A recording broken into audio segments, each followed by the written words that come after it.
Je m'appelle Léa, bienvenue sur infogarage.fr.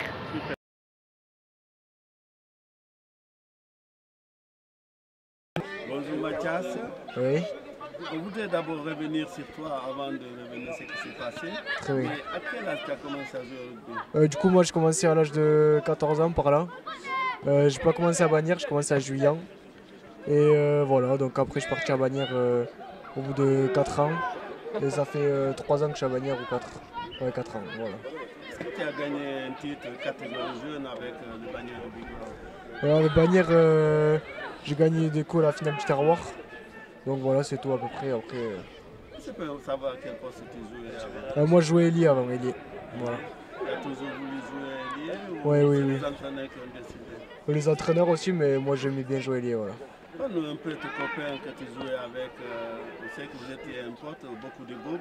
On sait Oui. aussi le rugby, c'est la solidarité. C'est ça. J'aimerais que tu nous parles de tes groupes. Du coup, déjà avant, on s'entendait tous bien et depuis l'accident, encore toujours pareil. Et ils ont été là pour moi et du coup, ça fait plaisir.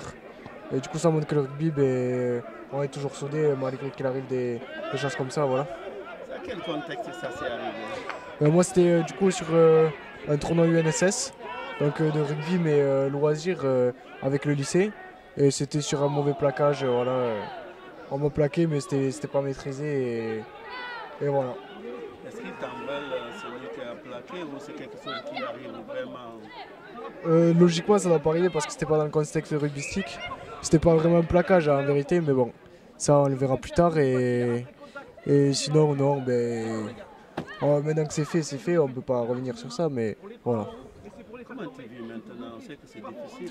Bon, au début, oui, c'était dur. C'est sûr que quand ça arrive d'un jour à l'autre et qu'on bouge plus, c'est dur. Mais après, voilà, on s'y fait et puis on a toujours avancé, être combatif et aller de l'avant, quoi. Faut pas lâcher. Est-ce que tu penses de mobilisation, que ce soit la FED jusqu'à Fabien Galtier, tous les clubs à côté et tous les joueurs? Qu'est-ce que tu en penses de ça? Mais moi, je pense que ça montre que le rugby, ça peut être une famille, pas que dans les clubs, que ça peut être étendu jusqu'à toute la France, du coup. Et que tout cet élan de solidarité, de générosité, ça montre que voilà, on fait tous partie de la même famille, la famille du rugby, quoi. Et puis ça me fait plaisir à moi et puis voilà. Je remercie tout le monde en tout cas, c'est gentil. On sait que aussi maintenant c'est difficile, il y a un bouleversement pour ta famille, Oui. pour toi aussi. Oui, alors oui, au début c'est sûr, on n'arrive pas à se projeter, mais après au fur et à mesure qu'on nous montre tout ce qu'il y a, tout ce qu'on peut faire en étant comme ça, toutes les opportunités qu'on a, toutes les possibilités qu'il y a, on arrive un peu plus à se projeter et à imaginer le futur en étant handicapé et en évoluant comme ça, voilà. Est-ce que tu as un joueur préféré de l'équipe de France ou ailleurs dans votre club? Non, je n'ai pas forcément de joueur préféré, non, j'en ai Est-ce pas. que tu écoutes de la musique? Oui, j'écoute de la musique, mais un peu de tout, quoi, voilà. Est-ce qu'au niveau des copines, quand tu étais joueur, avant Ouais. que ça arrive, les filles, est-ce que ça a quelque chose? Moi, avant que je jouais, déjà, j'avais ma copine et là, elle est toujours là, donc il n'y a pas de problème sur ça. Hein. Voilà, hein. C'est tout.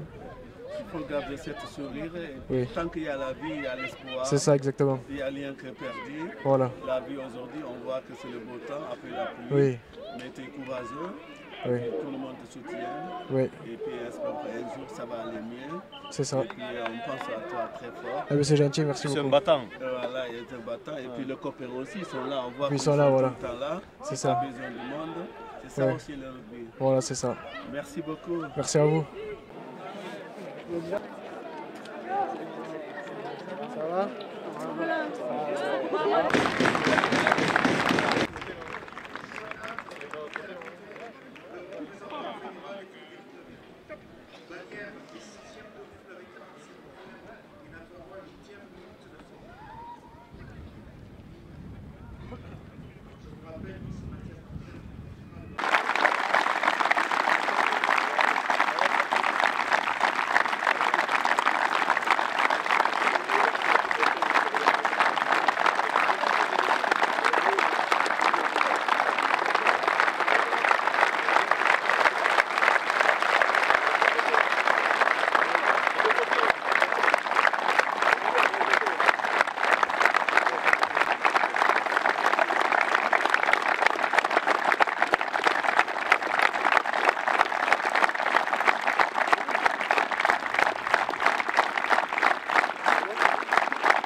Ça filme pas.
Bonjour, Jérôme Alantem. Parlez-nous un peu de Mathias avant que l'accident arrive. Mais Mathias était un enfant, un jeune homme très enthousiaste qui aimait tout ce qu'il entreprenait, et en particulier dans le rugby, qui était passionné donc il se donnait à fond dans le sport. Il aimait la compétition et voilà. Est-ce qu'il faisait d'autres sports avant le rugby? Alors oui, parce que sa maman était pas très enthousiaste pour qu'il fasse du rugby, donc il a fait de la natation, il a fait de l'escalade, il faisait du ski, voilà, donc beaucoup de sports individuels, mais en particulier Mathias il préférait des sports collectifs, parce que dans le rugby il y a la compétition, mais il y a la camaraderie et le côté festif. Moi, on a vu que les chants, tout ça, parce que Mathias adorait le chant et ça faisait partie de son univers aussi.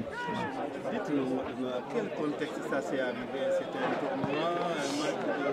Donc l'accident est arrivé dans un tournoi de UNSS, c'était un tournoi de sport scolaire. Donc Mathias, en plus du rugby dans un club, faisait aussi du rugby avec son lycée. Et donc il en était le capitaine. Et donc il prenait ça à cœur comme tout. Et voilà, c'est un contexte scolaire. Voilà. C'est que ça a bouleversé votre vie. Il y a eu beaucoup de changements maintenant. Parce qu'il faut toujours quelqu'un du côté de Mathias. Comment vous organisez? Alors aujourd'hui, on va dire que c'est encore, nous on est entourés par le corps médical qui s'occupe de Mathias. Nous on ne fait que d'être près de lui et le soutenir. On apprend à vivre avec l'handicap à travers les infirmières, les kinés et tout ça pour le futur, quoi. Quand Mathias reviendra à la maison, nous il faut qu'on soit prêts à l'accueillir et à s'occuper de lui, parce que à l'heure d'aujourd'hui, Mathias il est très limité à motricité. Et donc en espérant qu'il récupère le plus grand nombre de facultés, Mais bon, il faut s'attendre à que voilà, il y aura des moments où il faudra être près de lui et on se prépare à ça, quoi. Vous en voulez cette placard, apparemment c'était une placard. Alors, lui en vouloir, ça dépend comment on en veut à quelqu'un. On ne veut pas le détruire, on veut pas, voilà, mais on veut lui faire savoir que ce qu'il a fait, c'est impardonnable. Donc, parce que c'est un geste qui n'a pas lieu, comme a dit Antoine Dupont, qui n'a pas lieu sur un terrain de rugby. Voilà. Après, il a le droit de vivre sa vie comme tout le monde. Mais ce que je veux, c'est qu'il pense à Mathias toute sa vie, que ça reste derrière sur lui, quoi. Enfin, voilà, quoi.